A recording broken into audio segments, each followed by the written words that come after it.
The halls of St. Maro's Private Medical Center weren't built for healing. They were built for hiding, where indiscretions were treated like infections, and men with blood on their hands bought silence by the sweet. The kind of hospital where discretion wasn't a feature, it was the product. That's why no one questioned the Korean patient wheeled into Suite 9B at dawn.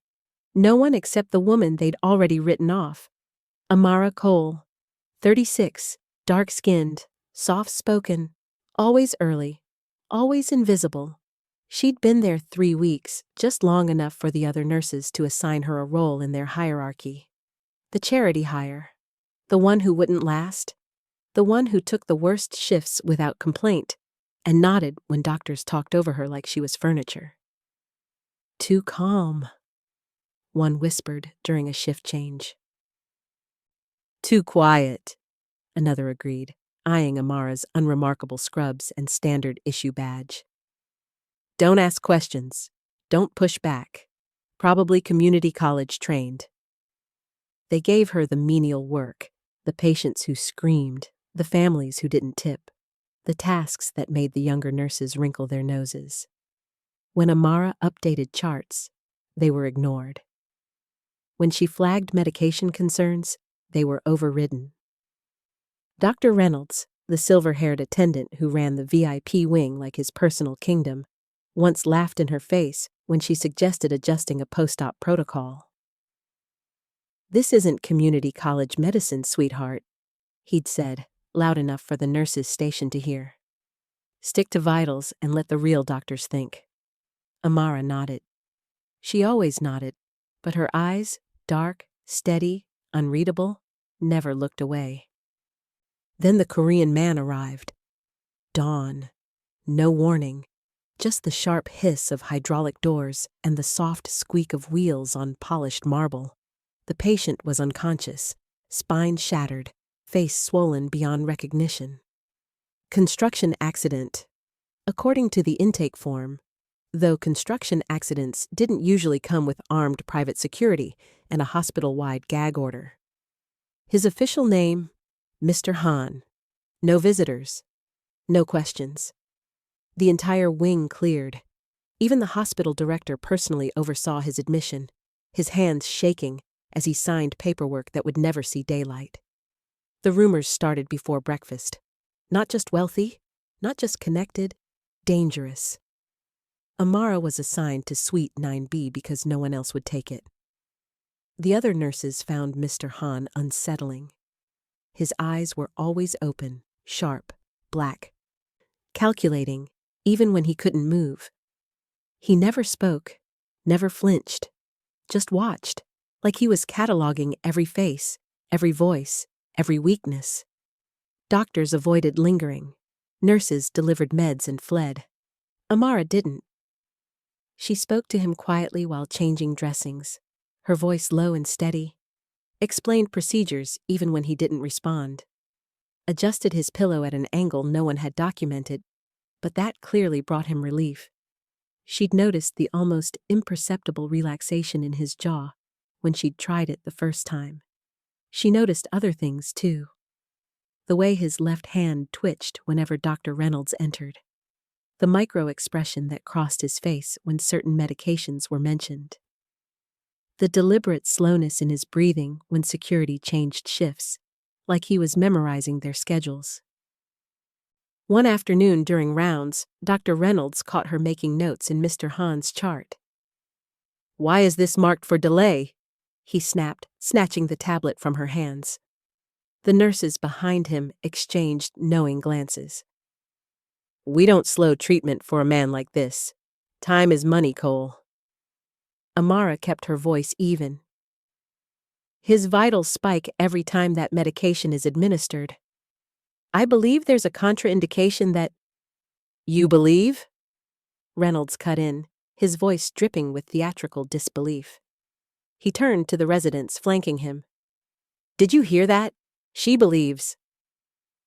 The laughter was sharp, performative. "Dismissed," Reynolds said, waving her toward the door like she was a misbehaving child. Amara nodded, set down her tablet, left without a word. but as the door closed behind her, she heard it. A voice. Soft, precise, in perfect English. "She is right." The room went silent. Mr. Han's eyes were fixed on the door where Amara had just exited. It was the first time he'd spoken since his arrival. That night, Amara returned to finish her shift. She found Mr. Han awake, his gaze tracking her movements as she entered. The room was dimmer now, most of the overhead lights turned off per his non-verbal requests, another thing only she had noticed. She began her work in silence, checking IV lines and making notes. "You are not afraid," he said suddenly, his English precise despite the injury. "Why?" Amara paused, met his eyes. Consider her answer. "Because I've seen worse men pretending to be harmless," she said quietly, "and kinder men pretending to be monsters." His gaze sharpened. He studied her face like he was flipping through files in his mind, cross-referencing, categorizing, calculating. "You know what I am," he said, not a question. "Yes," Amara replied, "and I know what you are not." A faint smile, barely there, but unmistakable. He said nothing more. Neither did she, but something had shifted. The next morning, Amara was called into administration. The HR officer was already seated when she arrived. So was Dr. Reynolds, looking smug. A formal complaint had been filed. Overstepping scope of practice. Unprofessional familiarity with high-profile patients. Disruptive presence affecting departmental cohesion. "We're terminating your contract effective immediately," the HR officer said, sliding a separation agreement across the desk.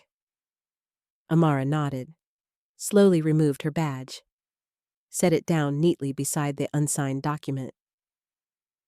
"Before you go," Reynolds added, unable to resist, "Mr. Han's care will improve significantly without distractions." Amara stood, straightened her scrubs, turned toward the door, and then it opened. Security appeared first, confused, tense, hands hovering near their radios.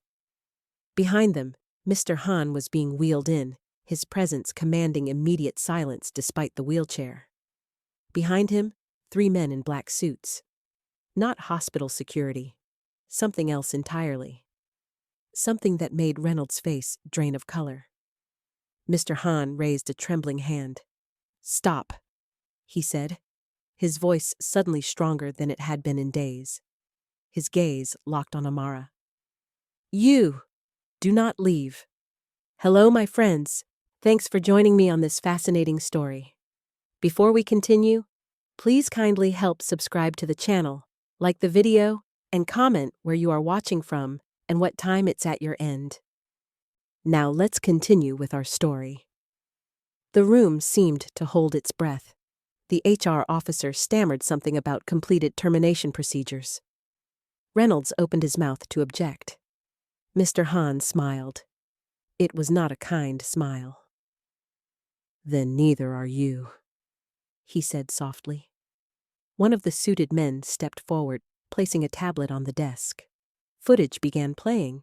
Security recordings, audio files, transaction logs that shouldn't exist.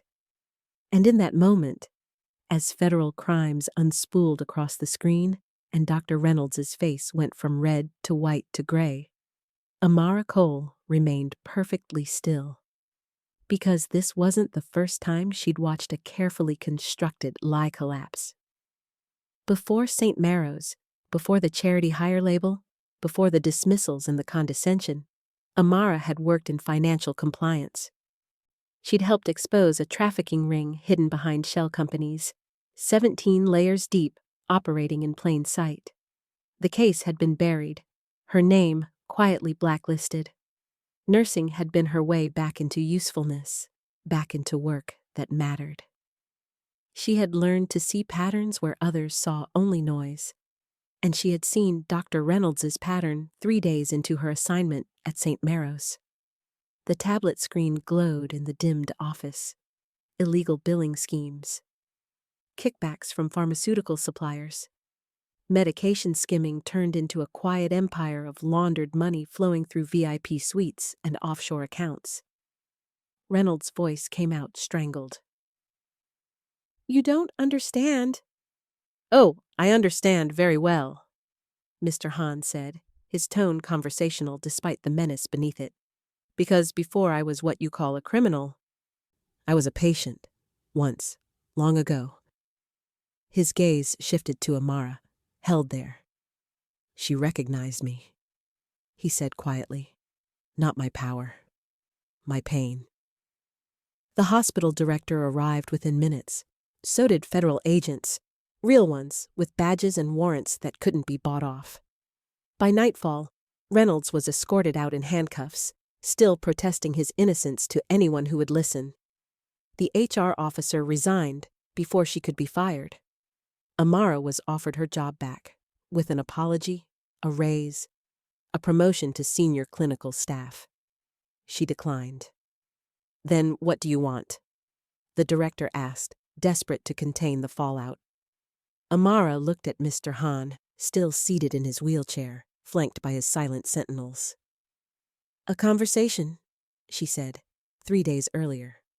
Suite 9B sat at the end of the VIP wing, separated from the rest of the floor by 2 security checkpoints and a heavy door that required biometric access. It was the kind of room reserved for foreign dignitaries, celebrities fleeing scandal, and men whose names appeared in classified briefings. Mr. Hahn had been there for 72 hours. Amara stood outside the door on her 4th morning shift, reviewing the chart on her tablet.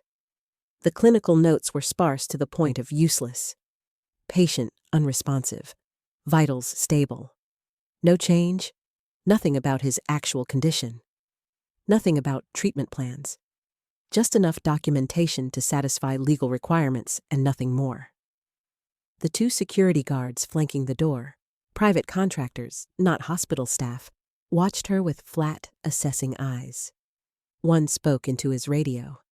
The other's hand rested casually near his hip, where Amara knew a weapon was holstered beneath his jacket. "I'm his assigned nurse," she said evenly. The guard on the left nodded once. The door unlocked with a mechanical click. Inside, Suite 9B looked more like a hotel room than a hospital. Hardwood floors, cream-colored walls, a window with a view of the city skyline, curtains drawn 3/4 closed. Medical equipment had been tucked discreetly into corners, monitors displaying vitals in muted colors, an IV stand positioned out of immediate sight. And in the center of it all, a hospital bed angled toward the window. Mr. Hahn. He was motionless, his body positioned with the careful stillness of someone whose spine had been shattered. Paralyzed from the chest down, according to the intake report. His face was angular, sharp-featured, skin pale from weeks without sunlight. Mid-40s, perhaps. Dark hair silvering at the temples, but his eyes were wide open, alert, tracking her movement from the moment she entered. Black and bottomless. The kind of eyes that missed nothing. "Good morning, Mr. Hahn," Amara said softly, approaching the bed. "I'm Amara. I'll be taking care of you today." No response, not even a blink. She began her work methodically, checked the IV line, adjusted the flow rate, took his temperature, slightly elevated, she noted. Blood pressure within normal range but trending toward the higher end. "I'm going to check your dressings now," she said, though he gave no indication he heard her. "This might be uncomfortable." She worked with practiced efficiency, her hands steady despite the weight of his gaze. The surgical site along his spine was healing poorly, not infected, but not progressing as it should. Someone had been rushing his recovery. As she repositioned his pillow, she noticed the angle was wrong. Too flat. She adjusted it slightly, raising the head of the bed by 2 degrees. The tension in his jaw eased. Just barely, but she saw it. "Better?" she asked. His eyes flickered. "Once?" Amara made a note on her tablet. patient responsive to postural adjustments. Recommend elevation protocol revision. By her third shift in Suite 9B, the rumors had fully metastasized. "I heard he's Yakuza," one of the younger nurses whispered in the break room. "Korean, not Japanese, idiot," another corrected. "Probably a businessman. Foreign money." "Businessmen don't come with armed guards and sealed wings." "Trafficking," someone else offered darkly. "Or worse." Amara said nothing. She simply refilled her coffee and returned to her rounds. But she noticed things others didn't. The way Mr. Han's left hand, his only voluntary movement, twitched when Dr. Reynolds entered the room. The micro-expression of disgust that crossed his face when certain medications were mentioned. The deliberate way his breathing slowed when the security rotation changed at 6 a.m. and 6 p.m., like he was memorizing their patterns. She documented everything in detailed clinical notes. By the next morning, they'd all been deleted from the system. Amara rewrote them, more carefully this time, buried them in obscure sections of the chart where no one would think to look. They were deleted again. On her fifth shift, as she finished changing his dressings and prepared to leave, she felt it. That weight, that pressure of being watched. She turned. Mr. Han's eyes followed her to the door. Not past her, not through her, at her. For the first time since his arrival, his gaze held intention. And in that moment, Amara understood something fundamental. He wasn't unresponsive. He was waiting. The medication discrepancy was small. The kind of thing most nurses would miss or dismiss as a transcription error. Amara caught it on her 7th shift. Mr. Han's chart listed dilaudid for pain management, standard post-surgical protocol. But the dosage had been increased twice in 3 days, both times without corresponding notes from the attending physician. The timestamps were odd, too. 2:47 a.m., 4:13 a.m., hours when oversight was minimal and questions were rarely asked. She cross-referenced the pharmacy logs on her tablet during her break. The medication requests matched the chart updates. Technically correct, procedurally sound, but the vitals told a different story. Every time the increased dosage was administered, Mr. Han's heart rate spiked. Not dangerously, but noticeably. His blood pressure followed 20 minutes later. Small fluctuations that would seem random to anyone not looking for a pattern. Amara was always looking for patterns. She opened a new file on her personal tablet, not the hospital system, which had proven unreliable for anything she wanted preserved. She titled it simply, 9B Observations, began documenting everything the official records omitted. Day 7. Dilaudid increase, no physician note. HR spike, plus 22 BPM at 0314. Patient alert, pupils reactive. Day 7. Security rotation change observed by patient. Breathing pattern altered, deliberate control. Day 8. Dr. Reynolds ordered a blood panel. Results pending. The patient refused to make eye contact during examination. It wasn't much. Not yet. But Amara had learned long ago that corruption rarely announced itself. It accumulated in margins and footnotes, in the spaces between what was documented and what actually happened. 8 years earlier, she'd worked in a glass tower in Manhattan. Financial compliance analyst. Entry-level, technically, though the work was anything but simple. She'd spent her days tracking fund transfers, flagging anomalies, building cases from spreadsheets and transaction logs that most people found mind-numbingly dull. Amara had found them fascinating. Numbers didn't lie. People did, but numbers always left traces. She'd been the one to notice the shell companies, 17 of them, nested like Russian dolls, each one legitimately registered, audited, and approved. On paper, they imported textiles. In reality, they moved people. Young women from Eastern Europe, promised work, and given something else entirely. Amara had built the case methodically, presented it to her supervisor with documentation so thorough it couldn't be dismissed. It was dismissed anyway. "You're making connections that aren't there," her supervisor had said, not meeting her eyes. "These are reputable firms with decades of history." "With dozens of red flags," Amara had countered. "Drop it." She hadn't. 2 months later, federal agents raided 4 warehouses simultaneously. 17 arrests, 3 suicides, 1 extremely high-profile businessman found dead in his penthouse, ruled an accident though everyone knew better. The case made headlines for a week. Amara's name appeared nowhere in the coverage. Instead, she found herself reassigned, then marginalized, then quietly encouraged to seek opportunities elsewhere. Her supervisor, who'd tried to bury her findings, received a promotion. The message was clear. Some patterns were not meant to be seen. Amara had left finance entirely, enrolled in an accelerated nursing program, told herself she wanted work that was cleaner, more direct, where helping someone meant changing a dressing or catching an infection early, not navigating corporate hierarchies and institutional cowardice. She'd told herself nursing was safer. She'd been wrong about that too. Day 9, morning rounds. Dr. Reynolds swept into Suite 9B with his usual entourage, 2 residents and a medical student who looked terrified to be there. The security guard stepped aside but didn't leave. "Status?" Reynolds demanded, not looking at Amara. "Vitals stable," she replied evenly. "But I've noted some concerning patterns with the current pain management protocol. The dosage increases are causing—" "Are you questioning my treatment plan?" Reynolds cut in, his voice sharp. The residents exchanged glances. The medical student stared at the floor.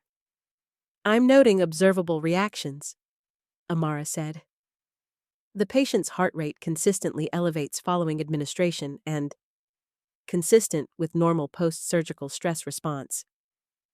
Reynolds moved to the tablet mounted on the wall, scrolling through Mr. Hahn's chart with aggressive swipes. "Your job is to follow orders, not play doctor. If I want your medical opinion, I'll ask for it." He turned to the residents. "Let's discuss the actual care plan, outside." They filed out. Reynolds paused at the door, glancing back at Amara with something that might have been contempt or might have been warning. "Some patients require specialized management you wouldn't understand," he said. "Stop wasting everyone's time with amateur pattern recognition." The door closed behind him. Amara stood motionless for a long moment. Then she turned to her tablet and made another note. Day 9. Dr. Reynolds' defensive medication protocol. Refused to review documented concerns. A sound made her look up. Mr. Hahn was watching her. His expression hadn't changed. Still carefully neutral, still unreadable. But his left hand had moved, fingers curling slightly against the bedsheet. Deliberate, intentional. She approached the bed slowly. "You understood all of that." His eyes held hers. One slow blink. Affirmative. Amara's mind raced, connecting fragments into something larger. The excessive security, the sealed wing, the medication discrepancies, Reynolds's aggressive defensiveness, the way Mr. Hahn watched everyone with the patience of someone gathering intelligence rather than recovering from trauma. "Your injury," she said quietly, making sure her voice wouldn't carry beyond the room. "It wasn't a construction accident." Another blink. Slower this time. And suddenly, everything clicked into place. Mr. Hahn hadn't come to St. Marrow's for treatment. He'd come to see who would help him, and who would help themselves. This wasn't a patient assignment. It was a test. And Amara had just realized she was the only one trying to pass it. The power outage hit at 2:17 a.m. Not a full blackout, yet Marrow's had generators for that, but enough to dim the hallway lights to emergency level and silence the constant hum of climate control. The building settled into an unfamiliar quiet, punctuated only by the distant beeping of monitors and the occasional creak of expensive infrastructure adjusting to the dark. Amara was finishing her rounds when it happened. Most of the VIP wing was asleep or sedated. The security guards had retreated to their station at the end of the hall, leaving only the red glow of exit signs and the blue wash of electronic equipment. Suite 9B's door was unlocked. She'd requested the guards leave it that way during her shifts.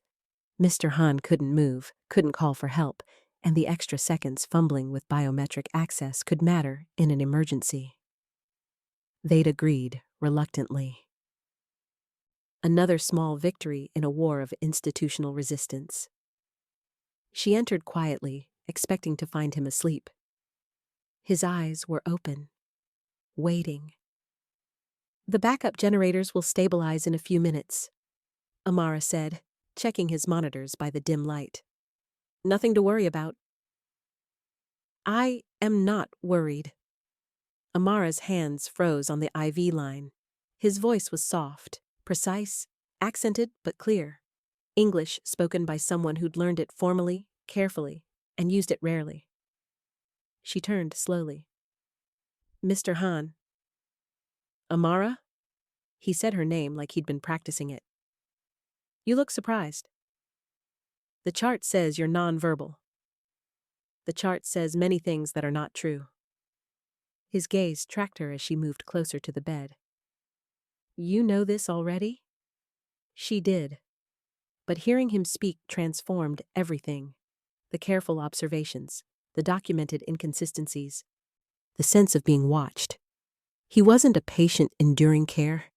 He was someone choosing exactly what to reveal and when. "How long have you been able to speak?" she asked. "Since the beginning." A pause. "How long have you known I was listening?" "Since the beginning." The corner of his mouth lifted, almost a smile. "You are not afraid." It wasn't a question, but Amara answered anyway. "Should I be?" "Most people would be. You work in a hospital that treats men like me, men who exist in the space between legal and necessary. You have seen the security. Heard the rumors." His left hand moved slightly against the sheets. "Yet you speak to me like I am simply another patient." "You are," Amara said. "A patient who happens to be recovering from something that wasn't an accident." The smile faded. "You see too much." "That's not the first time I've been told that." "But you do not stop seeing." "No?" Mr. Han studied her in the dim light, his expression unreadable. Outside, footsteps passed in the hallway, a nurse making rounds. They both waited in silence until the sound faded. "Why nursing?" he asked finally. "You could have done many other things, better paying things. Things that use your particular talents more directly." Amara considered deflecting, offering the rehearsed answer about wanting to help people, about finding purpose in direct care. But something about the darkness, the quiet, the way he asked, like he already knew, made her tell the truth. "Because I thought it would be safer," she said. "More straightforward, less complicated."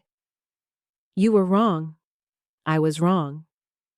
"Because you cannot help but see patterns," Mr. Han said. "It is not a choice for you. It is how you are made." The observation landed with uncomfortable accuracy. Amara had spent years trying to explain it to supervisors, colleagues, even herself. The way her mind automatically cataloged inconsistencies, connected disparate details, built narratives from fragments others dismissed as noise. "Most people wear masks," she said quietly. "They pretend to be weaker than they are, or stronger, kinder, or crueler. But the truth shows in small things, in what they do when they think no one's watching." "And what have you seen in me?" Someone who's been underestimated before. Someone who learned to use it. Amara moved to adjust his pillow, a gesture that had become routine between them. Someone who came here knowing exactly what he'd find. Mr. Han's eyes sharpened. Explain. Your injury is real. The paralysis, the pain. That's not performance.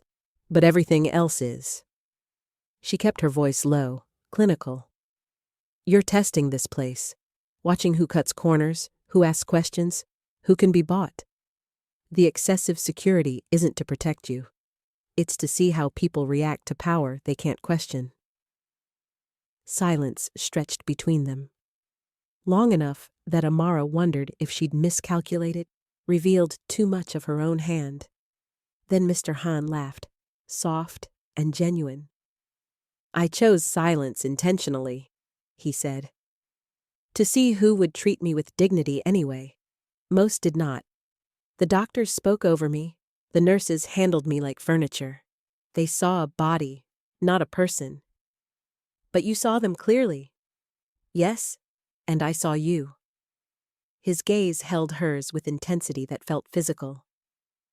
You are the only one who speaks to me as if I can hear. Who notices what brings comfort. Who documents what others erase. Someone had to.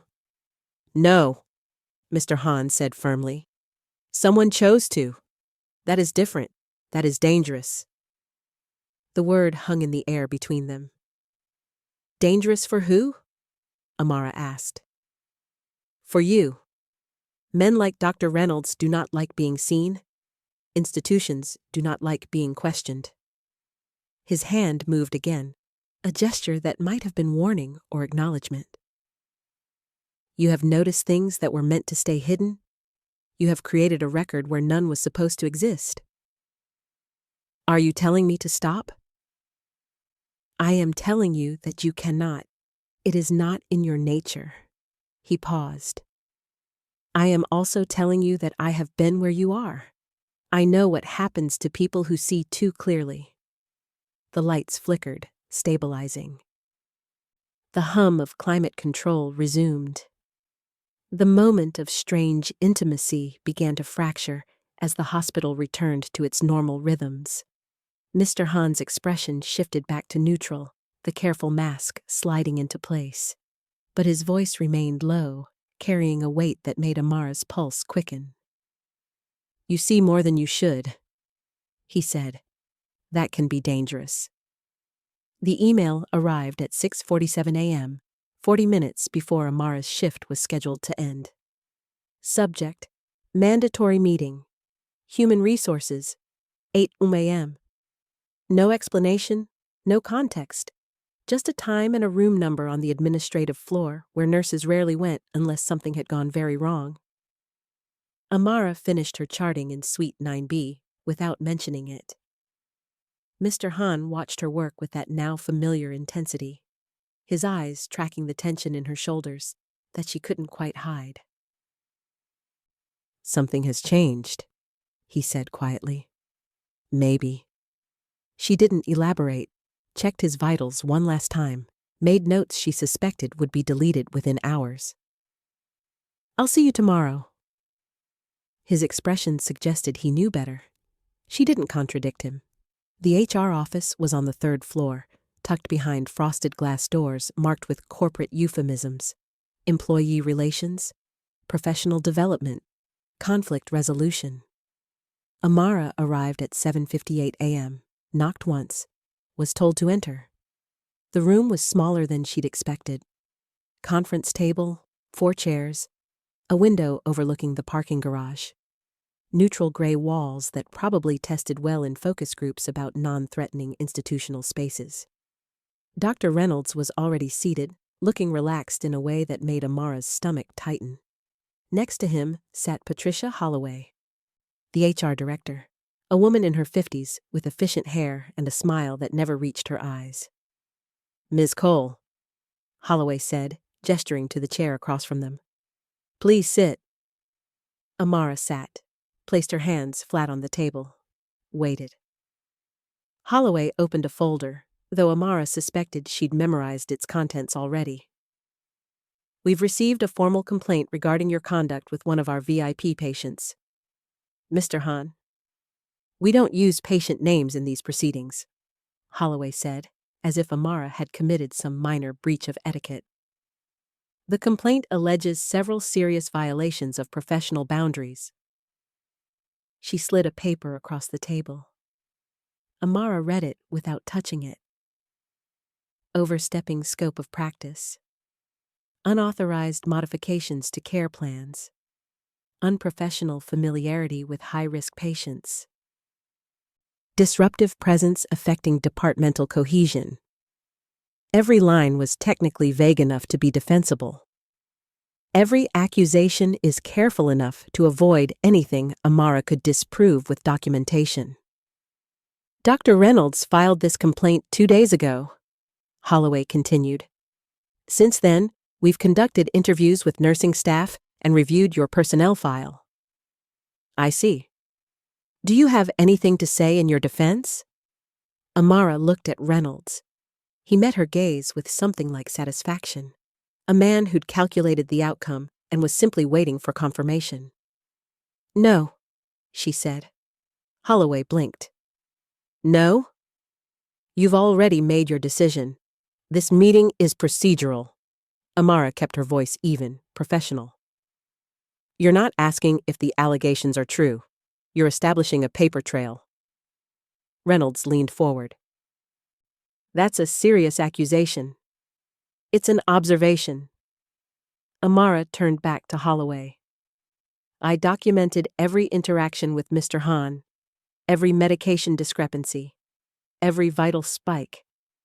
Those records have been systematically deleted from the hospital system. If you check the access logs, you'll find they were removed within hours of being filed.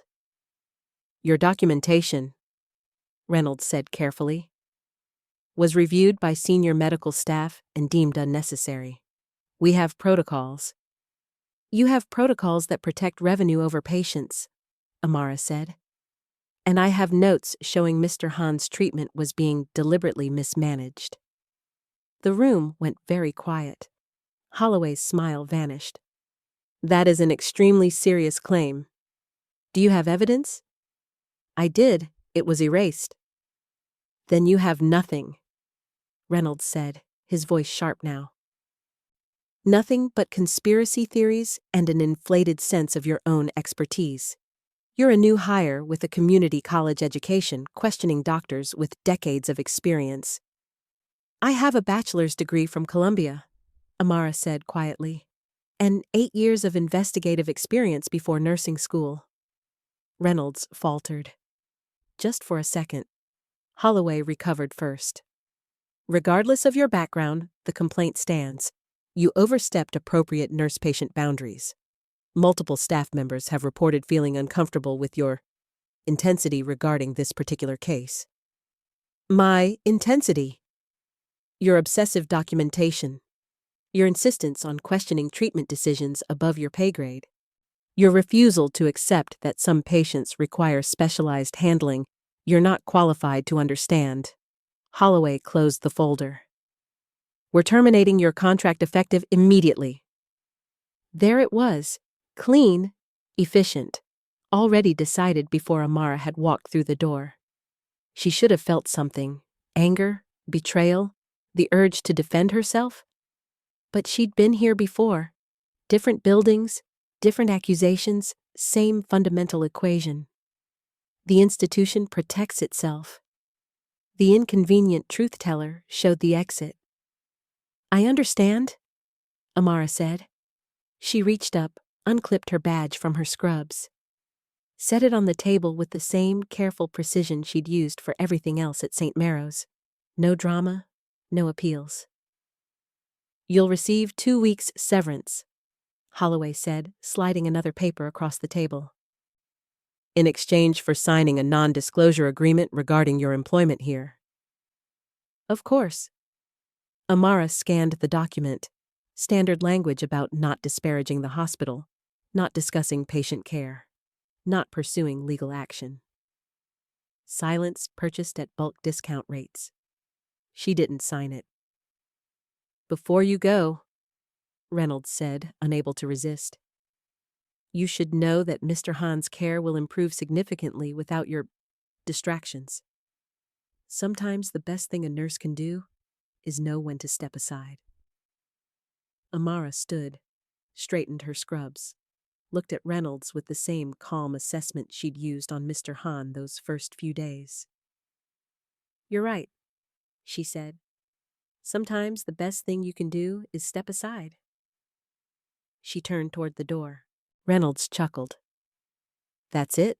No righteous speech? No threats?" "No," Amara said, because she'd learned long ago that righteous speeches didn't change systems. Documentation did. Evidence did. People willing to act on what they knew did. And she'd learned something else, too. Sometimes you had to let corrupt men think they'd won, right up until the moment they realized they'd lost. Her hand reached for the door handle. The door opened first, from the outside. Security appeared, not hospital security. The private contractors from Suite 9B.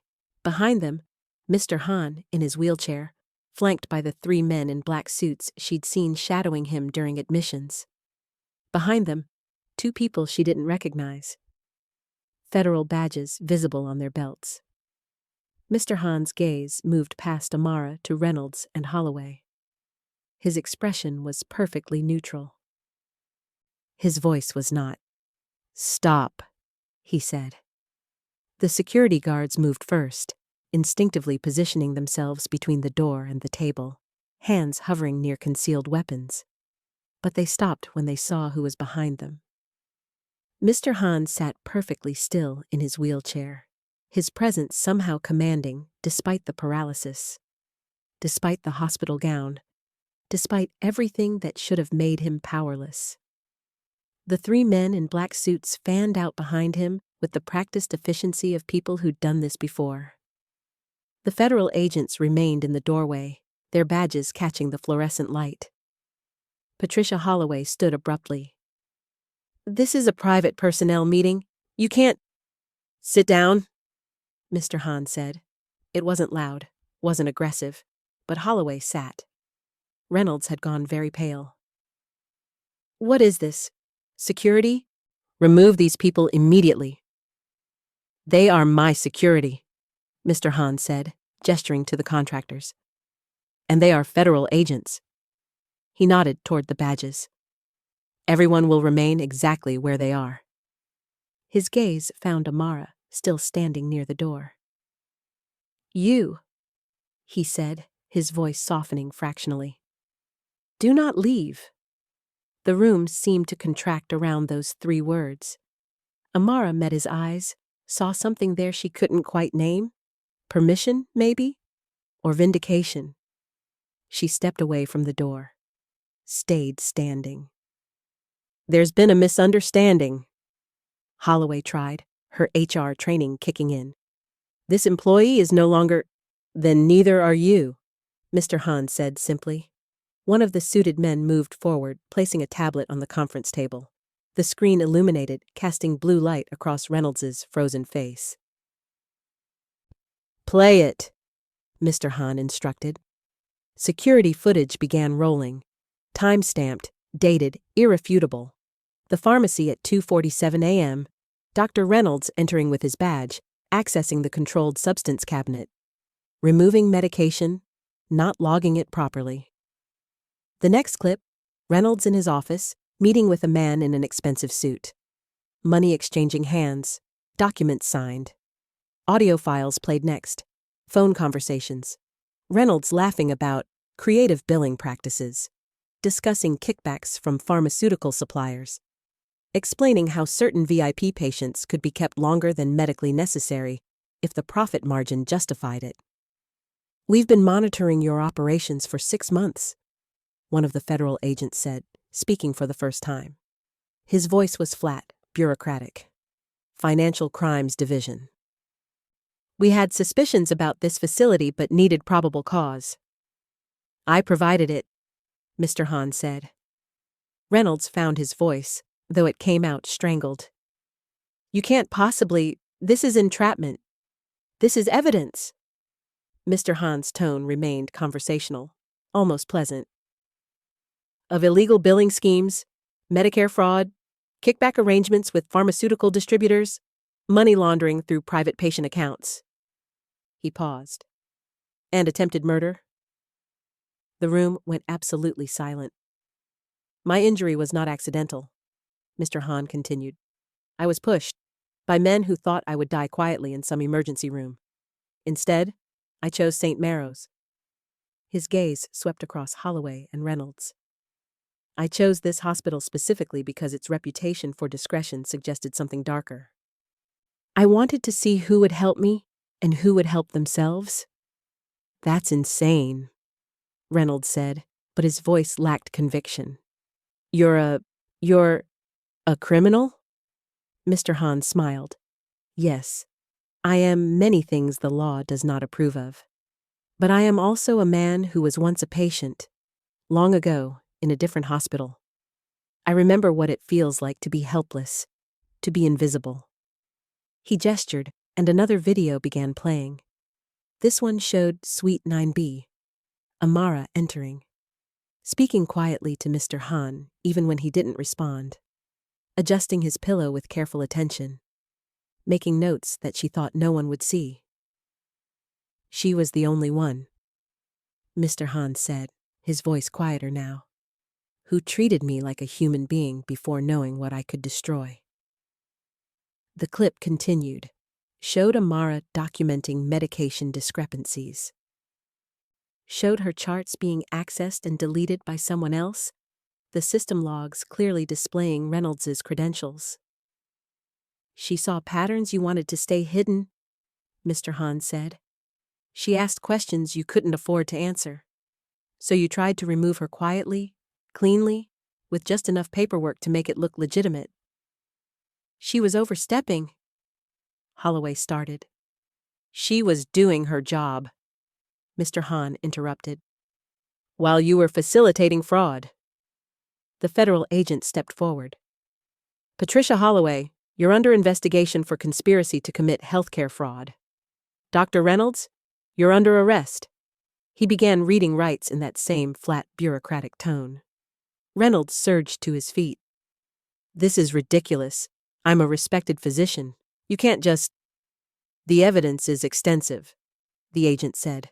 Financial records, audio recordings, witness testimony. You can cooperate now, or we can do this the hard way.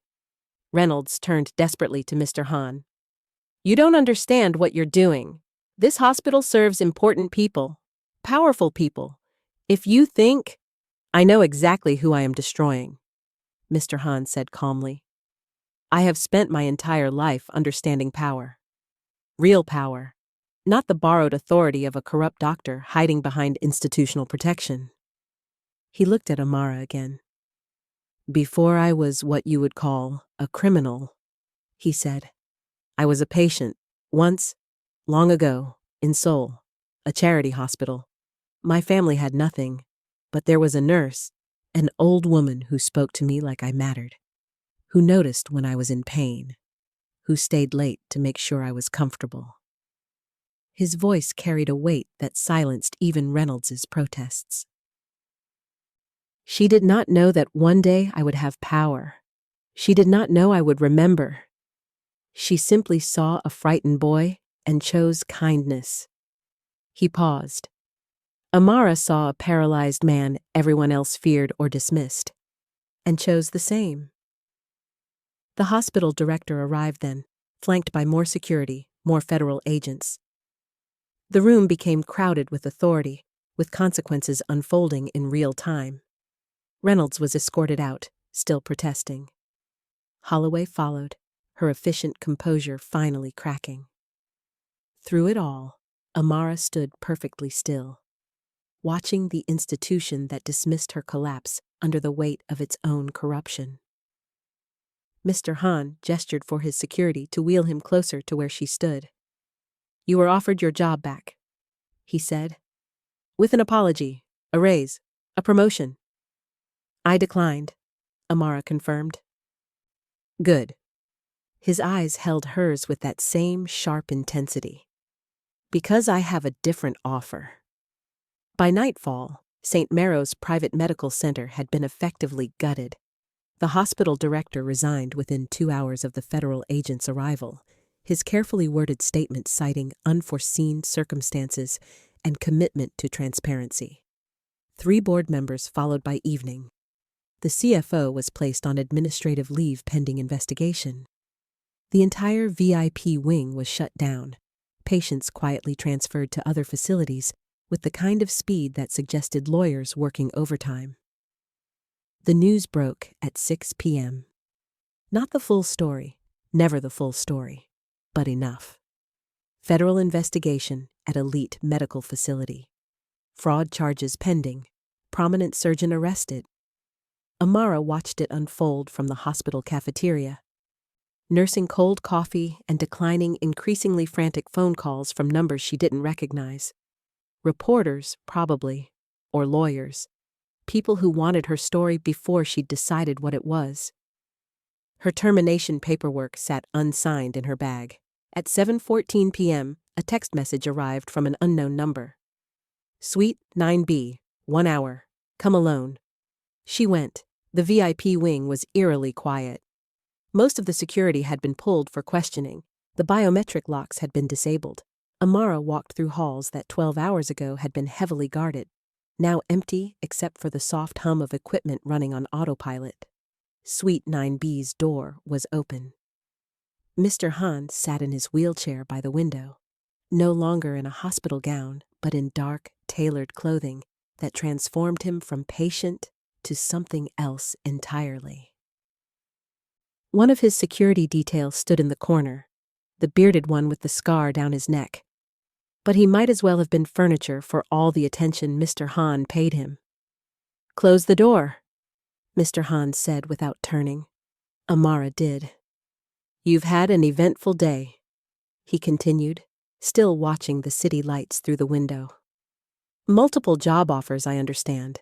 The interim director called you personally, offered you the position of clinical director for the entire nursing staff. Substantial salary increase, full benefits, a formal apology to be entered into your permanent record. You're well informed. I make it a point to be.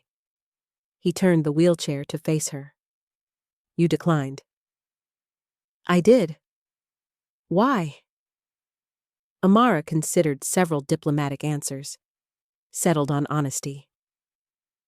Because it's the same institution that tried to erase me this morning. New leadership doesn't change the fundamental structure. Next time someone sees something inconvenient, they'll be handled the same way I was, just more carefully. Cynical, Mr. Han observed. Experienced. He smiled at that, gestured to the chair across from him. Sit, please. Amara sat.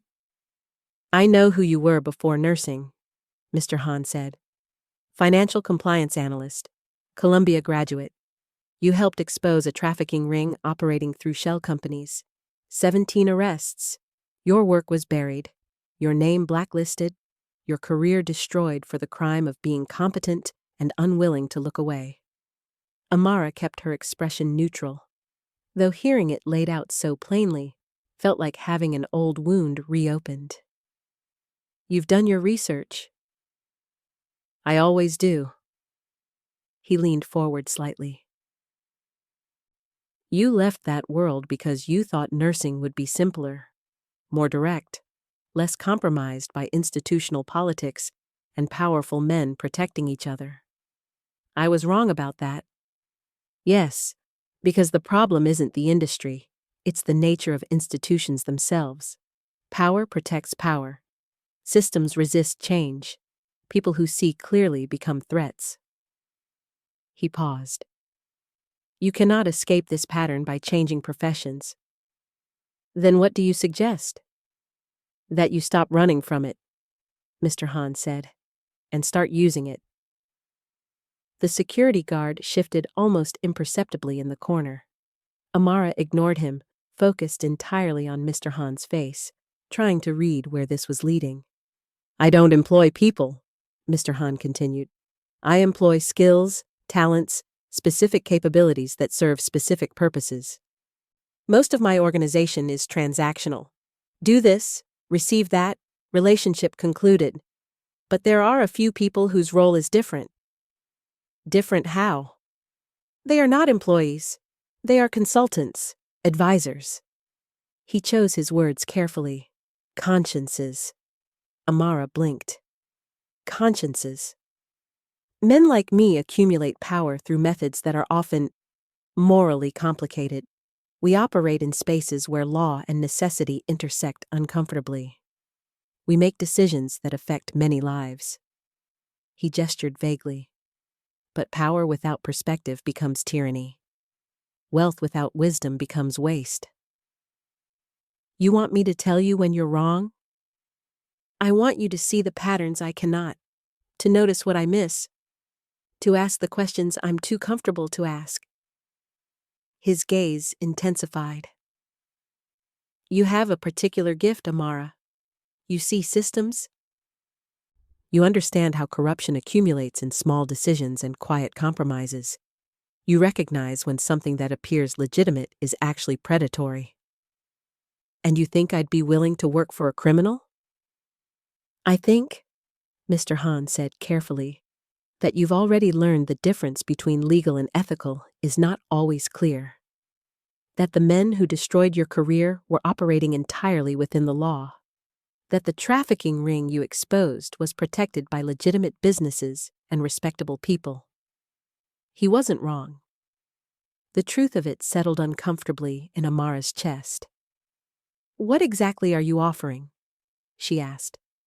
Access, influence, the ability to shape decisions before they're made rather than documenting consequences after. He paused. I am involved in many things. Some you would approve of, some you would not.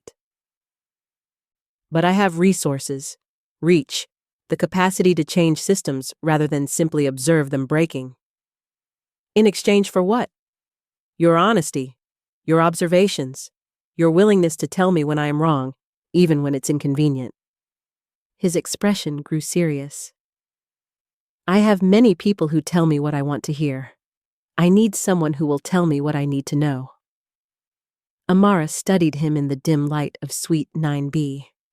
This man who'd orchestrated an entire investigation while paralyzed, who'd tested a hospital and found it wanting, who'd destroyed careers to prove a point about power and visibility. Why me? She asked. Because you saw a paralyzed man in a hospital bed and spoke to him like he was human. Not powerful, not dangerous, just human. Mr. Han's voice softened.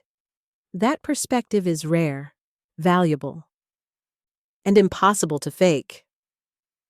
I'll need to think about it. Of course. He nodded to the security guard, who produced a card, black, minimalist, with only a phone number embossed in silver. Call when you've decided. No pressure, no timeline. Amara took the card, stood. One more thing, Mr. Han said as she reached the door. You asked why you... Let me ask you something. Why did you become a nurse? To help people. No, he said gently. That's what you told yourself. The truth is, you became a nurse because you needed to believe there was work that couldn't be corrupted. That somewhere, competence and compassion still mattered more than politics. Amara's hand stilled on the door handle. I'm offering you a chance, Mr. Han said, to make that true. 6 months later. St. Marrow's private medical center reopened under new management with a name change, a restructured board, and glossy brochures promising transparent care for discerning patients. The VIP wing was now called the Executive Health Suite. The billing practices were legal. The pharmaceutical relationships were disclosed. Dr. Reynolds was serving 18 months in a minimum security facility, his medical license permanently revoked.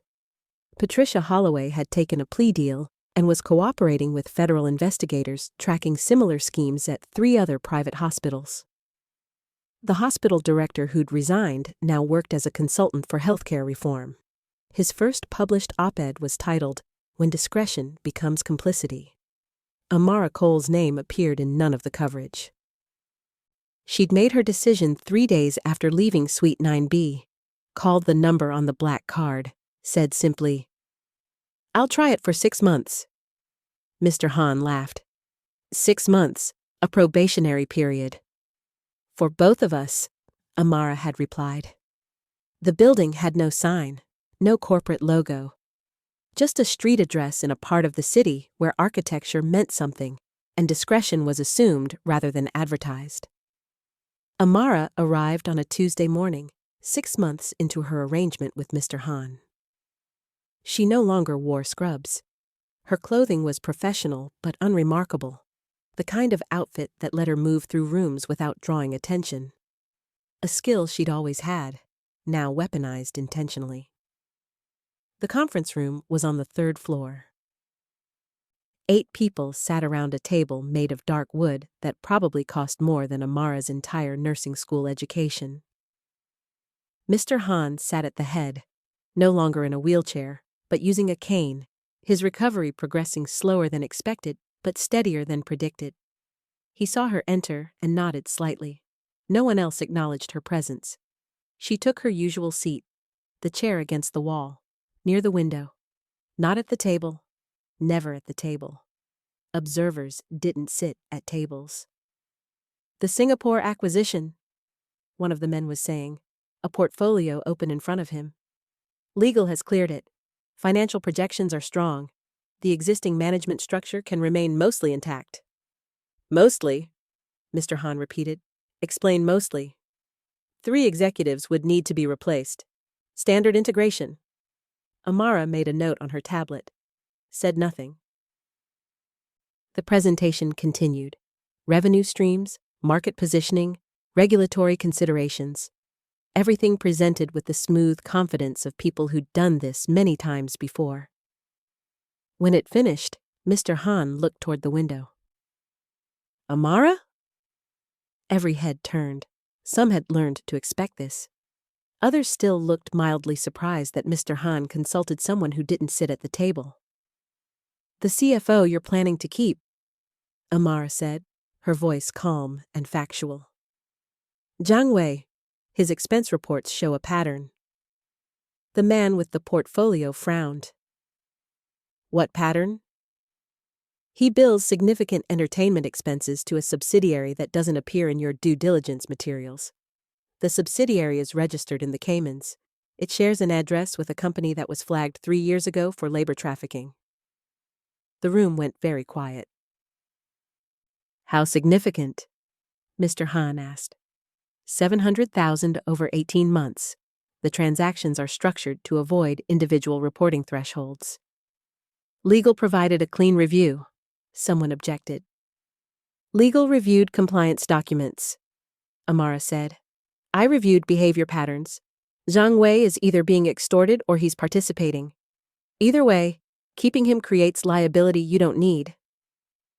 Mr. Han studied her for a long moment, then turned to the man with the portfolio. "Replace him, quietly. Run background on anyone he's worked closely with. If there's a network, I want to know before we sign anything." The meeting continued, but the energy had shifted. Decisions that seemed straightforward 5 minutes ago were now being questioned, reconsidered, examined for the patterns hiding in the margins. After the meeting, Mr. Han gestured for Amara to follow him to his private office. It overlooked the city, floor-to-ceiling windows, minimal furniture, the kind of space designed to make visitors feel small. Amara felt nothing in particular. "You just killed a $50 million acquisition," Mr. Han said, pouring tea from a ceramic pot that probably had its own provenance story. "I delayed it," Amara corrected, "until you understand what you're buying. Some of my people think you're too cautious, that you see conspiracies where there's simply coincidence." "What do you think?" He handed her a cup. "I think you've prevented 3 catastrophic mistakes in 6 months. The pharmaceutical distributor who was manufacturing counterfeit medications. The real estate development that was a front for money laundering. And now this. You would have caught them eventually. Maybe. Probably. But at what cost? He sipped his tea thoughtfully. You catch them early. Before I'm invested. Before people are hurt. Before my name becomes associated with something that can't be explained away. Amara sat in the chair across from his desk.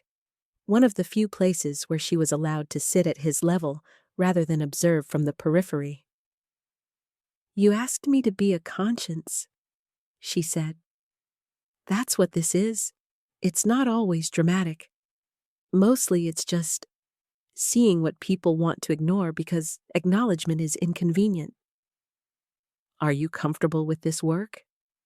It was the question he asked monthly, always phrased slightly differently. Checking whether she was still the person he'd met in Suite 9B, or if power had changed her. I'm useful, Amara said. That's enough. Is it? She considered it. I stop bad things from happening, not violently, not publicly, just quietly, before they metastasize. She met his eyes. I thought nursing would let me do that, catch infections early, prevent complications. This is the same thing. Larger scale. You never asked what I do, Mr. Han observed. The parts that aren't acquisitions and investments. The parts that operate in spaces where law becomes flexible. I know enough. Does it bother you? Some of it. Amara didn't lie to him. That was the arrangement. But I also know that you've shut down 2 human trafficking operations in 6 months. That you've blacklisted contractors who exploit workers. That when I flag something as morally complicated, you listen. Not always. No, but more than most people with your resources. She paused. I'm not naive enough to think you're a good man, but I'm pragmatic enough to work with someone who's willing to be a better one. Mr. Han smiled at that. 6 months are ending. Do you want to continue? Do you want me to? I want you to decide based on whether this is the work you thought it would be. Amara looked out the window at the city below. Thought about hospitals and shell companies.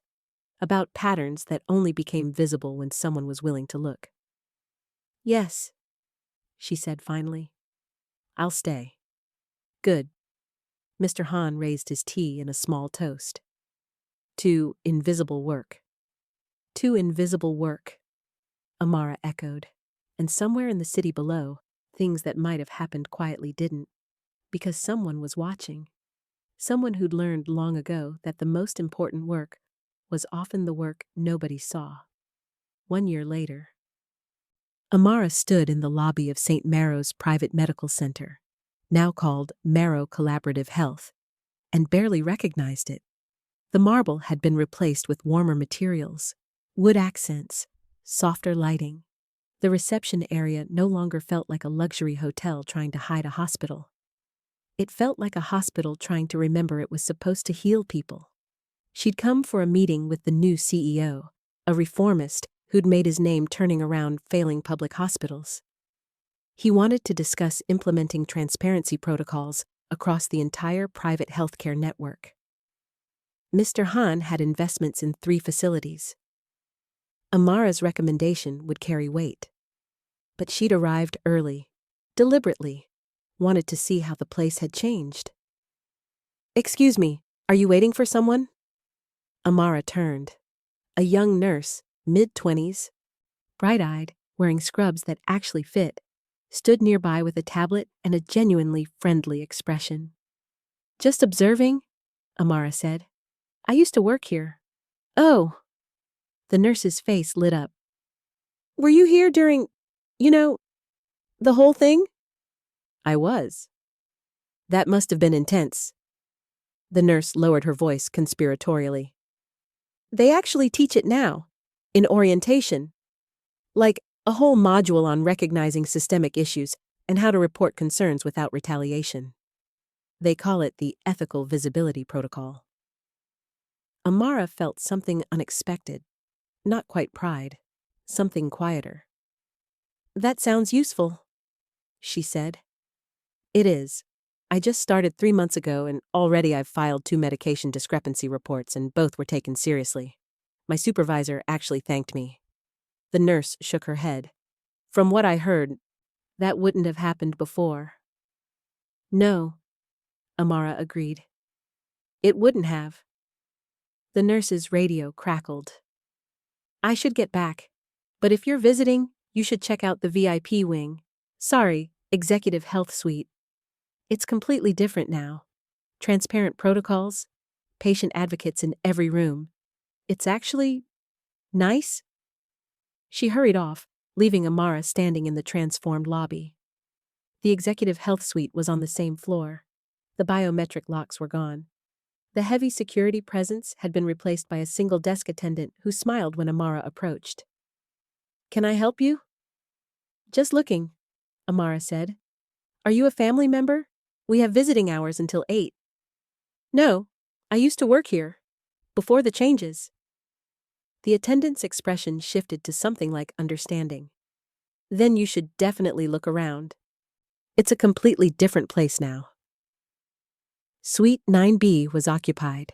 A cardiac patient, according to the nameplate, recovering from surgery. Through the partially open door, Amara could see a nurse speaking to the patient with genuine attentiveness. Explaining medication schedules, asking about comfort levels, actually listening to the answers. The kind of care Amara had tried to provide, the kind that had gotten her fired. Now it was standard protocol. She didn't enter, just stood in the hallway, watching the ordinary miracle of someone being treated like they mattered. You're allowed to feel proud, you know. Amara turned. Mr. Hans stood behind her, leaning on his cane, accompanied by a single security guard who maintained a respectful distance. His recovery had progressed. He could walk now, though slowly, with visible effort. I didn't know you'd be here, Amara said. I'm an investor. I visit my investments. He moved to stand beside her, looking into Suite 9B. Though I admit, this visit was more sentimental. You don't strike me as sentimental. I'm full of surprises. He watched the nurse adjusting the patient's pillow, checking monitors with careful attention.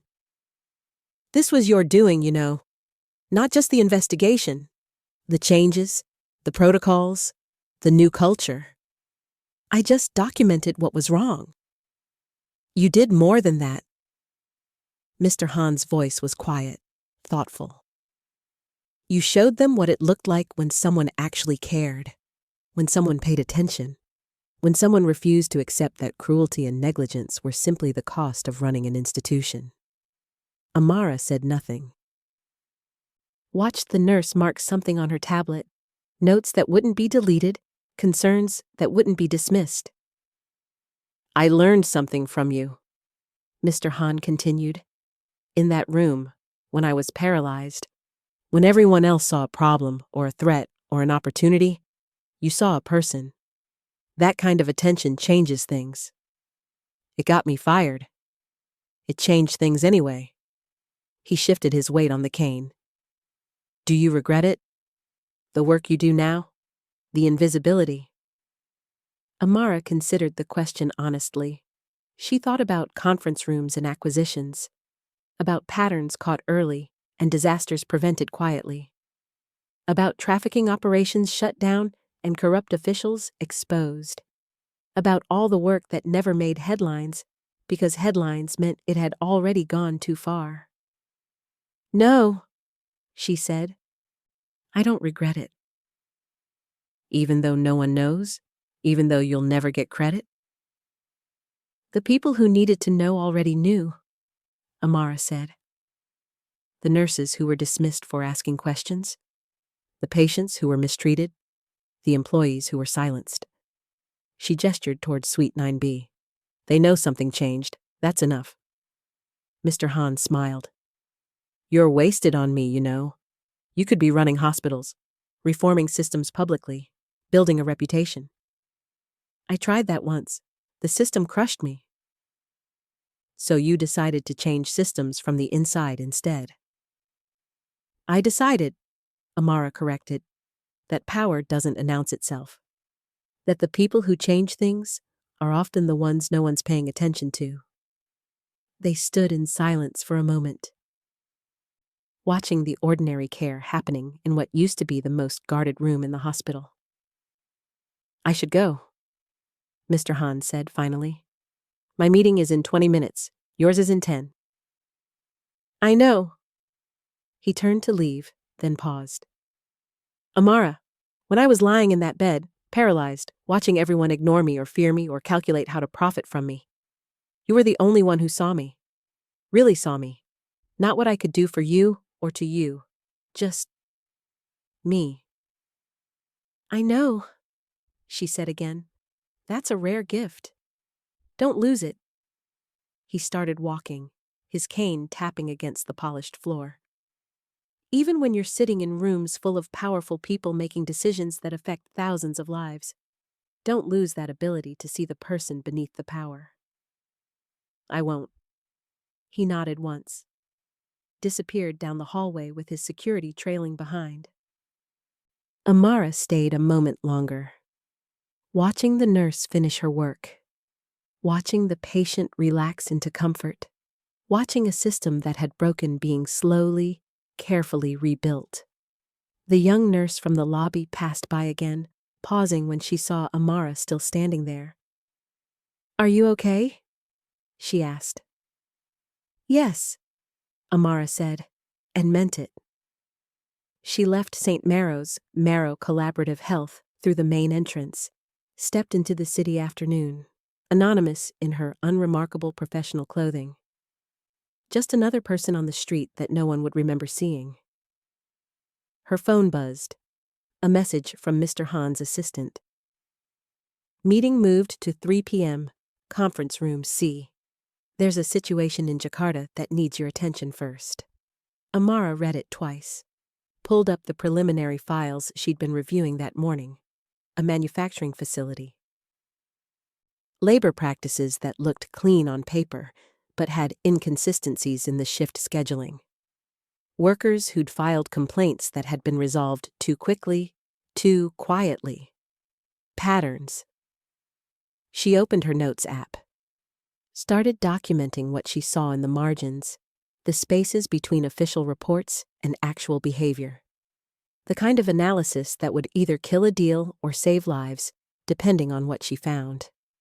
By the time she reached her office building, she had 17 observations that needed investigation. By the time the meeting started, she'd have recommendations.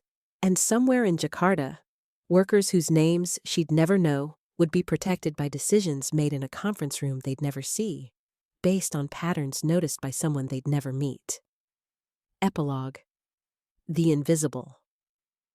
They dismissed the black new nurse at the hospital until the injured Korean Mafia boss acknowledged her.